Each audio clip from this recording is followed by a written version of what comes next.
அஸ்ஸலாமு அலைக்கும். அல்லாஹ் நடிகார்களே, நான் குணங்குடி ஆர் மணிபா, நிறுவனர், தமிழ்நாடு முஸ்லீம் முன்னேற்றக் கழகம் பேசுகிறேன்.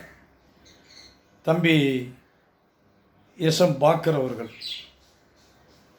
தமிழ்நாடு முஸ்லீம் முன்னேற்றக் கழகம் புனரமைப்பு செய்வதற்கு பாடுபட்டவர்.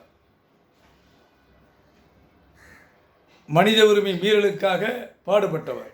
அடக்குமுறை எதிர்த்து போராடியவர். முஸ்லீம்கள் மட்டுமல்ல, முஸ்லீம் அல்லாத மக்களுக்காகவும் பாடுபட்டவர் தான் அந்த சகோதரர். 1984 என் மூலமாக வல்ல இறைவன் தொடங்க செய்த தமிழ்நாடு முஸ்லீம் முன்னேற்றக் கழகத்தை 1995 புனரமைப்பு செய்வதற்கு அரும்பாடுபட்ட சகோதரில் ஒருவர் தான் தம்பி எஸ்எம் பாக்கர் அவர்கள்.